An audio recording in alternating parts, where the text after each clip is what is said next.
Le rapport vers un marché maghrébin du médicament, il a été commandité en 2013 par l'IPMED pour faire une analyse de la situation des marchés du médicament et le marché pharmaceutique dans les trois pays du Maghreb, à savoir l'Algérie, le Maroc et la Tunisie. Le rapport est divisé en deux parties. La première, c'est une monographie des trois pays, monographie pharmaceutique, et la deuxième, c'est les complémentarités qui existent entre ces trois marchés pour pouvoir réussir une intégration et une convergence des pratiques. Et bien sûr, la troisième partie, c'est les recommandations et les pistes d'amélioration.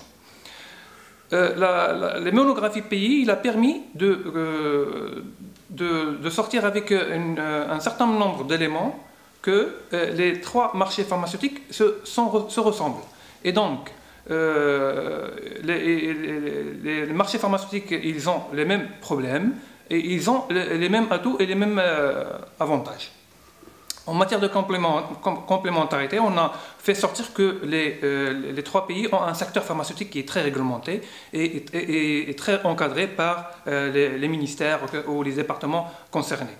Bien sûr, autre atout, c'est qu'il y a la promotion des médicaments génériques dans les trois pays et bien sûr d'autres avantages et atouts. Le rapport a fait ressortir un certain nombre de recommandations pour avoir un marché intégré dans le Maghreb. Et il y a eu des recommandations d'ordre général et d'autres recommandations qui touchent essentiellement l'enregistrement des AMM et la reconnaissance mutuelle de ces AMM, aussi les achats en commun dans le secteur public, et puis leur intégration par la fabrication des médicaments à l'échelle maghrébine. Les recommandations d'ordre général, c'est surtout mettre en place un plan stratégique maghrébin pharmaceutique pour la mise en œuvre de ces recommandations-là, mettre en place un secrétariat permanent pour les achats en commun et pour le développement de l'industrie pharmaceutique dans le Maghreb, et faire un suivi de l'évaluation de ce plan stratégique. Les recommandations qui touchent à l'enregistrement des médicaments, c'est d'abord de faire des ateliers, des séminaires et des stages pour surtout harmoniser les pratiques en matière de réglementation, en matière de procédure, pour avoir les mêmes procédures de réglementation et d'enregistrement. Aussi, en matière d'enregistrement toujours, il faut organiser des réunions entre les professionnels du secteur, surtout du point de vue des facultés de pharmacie, les ordres professionnels ou les sociétés savantes qui travaillent dans ce domaine.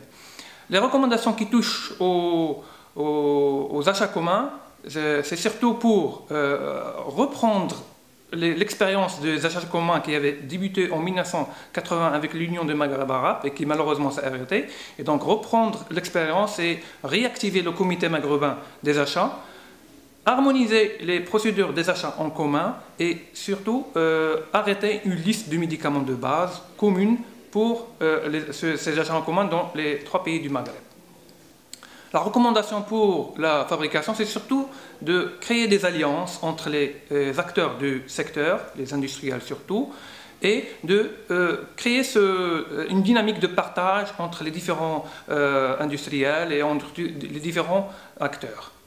Et donc, en conclusion, l'intégration, ce n'est pas quelque chose d'impossible, c'est quelque chose de réalisable. Il faut juste se mettre dans la tête que l'intérêt de la population doit passer avant les autres intérêts.